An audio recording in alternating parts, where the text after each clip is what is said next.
mga taga-Korinto. Ibig kong ibalita sa inyo mga kapatid ang nagawa ng pag-ibig ng Diyos sa mga simbahan sa Macedonia. Dumana sila ng matinding kahirapan at ito'y isang mahigpit na pagsubok sa kanila. At sa kabila ng kanilang paghihikahos, masayang-masaya pa rin sila at bukas ang palad sa pagbibigay. Sila'y kusang loob na nag-abuloy, hindi lamang ayon sa kanilang kaya, kundi higit pa. Alam ko ito pagkat mahigpit nilang ipinamanhik sa akin na sila'y bigyan ng pagkakataong makatulong sa mga kapatid sa Judea. At higit pa sa inaasahan ko, inilaan nila ang kanilang sarili, una sa Panginoon at pagkatapos sa amin ayon sa kalooban ng Diyos. Kaya't pinakiusapan ko si Tito, yamang siya ang nagsimula nito na kayo'y tulungan niya hanggang sa malubos ang pagkakawanggawa ninyong ito.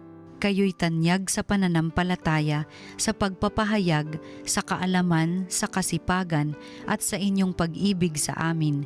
Sikapin din ninyong manguna kayo sa pagkakawanggawa. Hindi sa inuutusan ko kayo, sinasabi ko lamang sa inyo ang ginagawang pagtulong ng iba upang masubok ang katapatan ng inyong pag-ibig. Alam ninyo kung gaano kalaki ang pag-ibig ng ating Panginoong Hesukristo na bagamat mayaman ay nagpakadukha upang yumaman kayo sa pamamagitan ng kanyang karukhaan. Ang salita ng Diyos. Kaluluwa ko, yung purihin ang Panginoong butihin. O kaluluwa ko, ang Diyos papurihan, pupurihin siya't aking aawitan habang ako'y buhay. Kaluluwa ko, yung purihin ang Panginoong butihin. Mapalad ang tao na ang kanyang Diyos na laging katulong ay ang Diyos ni Jacob. Sa Diyos na Panginoon umaasang lubos, sa Diyos na lumikha niyong kalangitan ng lupa at dagat at lahat ng bagay. Kaluluwa ko, yung purihin ang Panginoong butihin. Ang maaasahang lagi Panginoon panig sa naaapi, ang Diyos na hukom, may pagkaing handa sa nangagugutom. Kaluluwa ko, yung purihin ang Panginoong butihin. Pinalaya niya ang mga nabihag, isinasauli paningin ng bulag, lahat ng inapi ay itinataas, ang mga hinirang niya'y nililingap. Kaluluwa ko, yung purihin ang Panginoong butihin. Ang mabuting balita ng Panginoon ayon kay San Mateo. Noong panahong iyon, sinabi ni Jesus sa kanyang mga alagad, narinig na ninyong sinabi, ibigin mo ang iyong kaibigan at kapuotan mo ang iyong kaaway. Ngunit ito naman ang sabi ko, ibigin ninyo ang inyong mga kaaway at idalangin ninyo ang mga umuusig sa inyo upang kayo'y maging tunay na anak ng inyong amang nasa langit, sapagkat pinasisikat niya ang araw sa masasama at sa mabubuti at pinapapatak niya ang ulan sa mga banal at sa mga makasalanan. Kung ang mga umiibig sa inyo ang siya lamang ninyong iibigin, ano pang gantimpala ang inyong hihintayin? Hindi ba't ginagawa rin ito ng mga publikano? At kung ang binabati lamang ninyo'y ang inyong mga kapatid, ano ang nagawa ninyong higit kaysa iba? Ginagawa rin iyon ng mga hentil. Kaya, dapat kayong maging ganap gaya ng inyong amang nasa langit. Ang mabuting balita ng Panginoon. Pinupuri ka namin, Panginoong Hesukristo.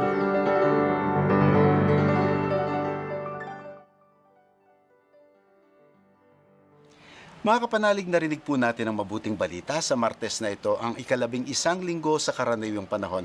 Ang ating ebanghelyo po ay mula kay San Mateo at merong mga quotable quotes, ika nga, mga kataga ni Jesus na sana ay maikumit natin sa memory, na lagi nating matatandaan. Halimbawa na po, yung unang sinabi ng Panginoon, ang kanyang turo, no, para tayo ay maiba sa karaniwang ginagawa o kaanuhan ng tao na ang mamahalin mo lamang ay yung kaibigan mo at kamumuhian mo yung kaaway mo.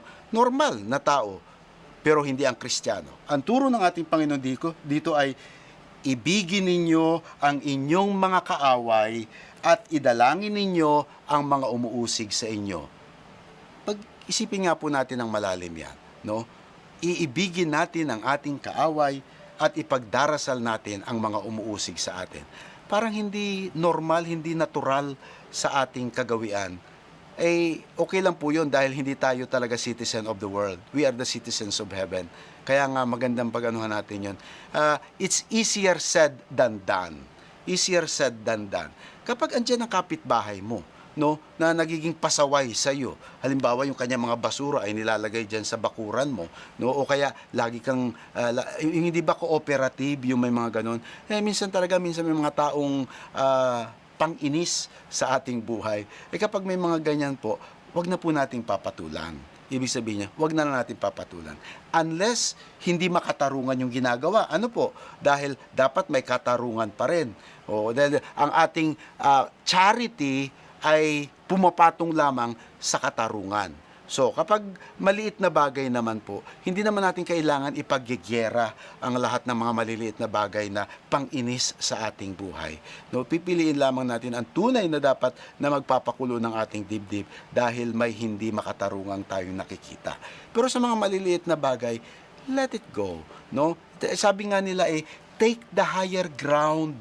Being a Christian, take the higher ground. Mas maging mature ka doon sa nang iinis sa'yo o nang gugulo sa'yo. Take the higher ground. At doon makikita kung sino ang tunay na Kristiyano. No? Kung sino yung tunay na mabait. Yung hindi basta bumibigay sa galit. Hindi yung basta pumapatol na lang lahat sa lahat ng away sa buhay. Hindi pala away ang isang Kristiyano. Siya ay tao ng kapayapaan. Siya ay tao ng kapayapaan. Hindi po sinasabi na hindi tayo magagalit at hindi tayo magsasalita. Hindi po yun ang ibig sabihin nun. Pero ang ibig sabihin lamang po ay hindi tayo ang naghahanap ng away at gulo sa ating buhay. So, isa po yun, na kahit na po may parang ang tingin nila ay kaaway nila tayo, well, sa kanila yun. Pero dapat iba ka, kapatid. Iba tayo. And so, sa mga ating mga kapwa-tao, ay hindi natin sila ituturing naman. After all, sabi nga ng Panginoon, at ito yung second na kataga ng ating Panginoon, sapagkat pinasisikat ng Diyos ang araw sa masama at mabubuti. God is fair to everybody. Pantay-pantay ang kanya. Kahit na sabihin mo na ito ang tunay na, di ba yung sa parable of the, yung parable of the farm, na na sinasabi na, bakit po meron ditong mga trigo at meron ding mga damo? Gusto niyo ba bunutin na natin ang mga damo, masasamang damo sa daigdig na ito? Well, according to this, what Jesus is teaching us ay because God is fair to everybody. Habang lahat po tayo ay lumalakad sa lupang ibabaw, ang bawat tao, masama o mabuti, ay may pagkakataon na itama ang ating buhay. Kahit na yung pinakamasama sa tingin ng pinakamasama, ay may pagkakataon pa para maituwid yung kanyang pagkakamali at pagkakasala. Kaya nga, walang dapat judgmental. Walang judgmental. Dahil minsan, kung ano ang ating pananaw sa kapwa, baka hindi ganon ang pananaw at tingin ng Diyos. Kaya nga po, wag natin kaagad na, ito nga yung mga extrajudicial killing, no? Kapag salot sa lipunan, bang, babarilin na kaagad, eliminate immediately. Yan ang solusyon ng tao, pero hindi yan ang solusyon ng Diyos. Dahil habang humihinga pa tayo, merong pag-asa na magbago ang bawat tao. Kaya nga po sabi niya rin, ipagdasal ninyo yung umuusig sa inyo. Malay mo, magbago ang isip niyan, magbago ang kanyang puso at kanyang damdamin. Kaya nga sabi niya, ipagdasal mo na lang. At kapag ginawa mo yan, credit to you. No? That is virtue para sa atin. Na hindi lamang tayo brute animal, kung hindi may tao tayo, Kristiyano tayo, na may konsyensya at may tamang pag-iisip. At yung pangatlo, nakataga ng ating Panginoon, dapat nating i-memorize, sapagkat dapat kayong maging ganap gaya ng inyong amang nasa langit. Be perfect as your heavenly Father is perfect. No? Kaya't gagawin natin ang lahat na meron tayong personal improvement sa ating buhay. You are never a finished product. Habang tayo narito sa mundo, kahit senior citizen na tayo, kahit matatanda na po tayo, meron pong mga bago at mga bagay na dapat nating gagawin sa ating buhay. Kaya wag nating sabihin na, matanda na ako, hindi na magbabago. At bakit po? Ay ang hindi na po magbabago ay yung nakalibing. Hindi na po, hindi na magbabago yon. Kung hindi, magdi-decompose na lang. Pero habang tayo nasa buhay, habang tayo ay buhay, ay may pagkakataon tayo na meron tayong ma-change to improve ourselves to become perfect as the Heavenly Father is perfect. Amen.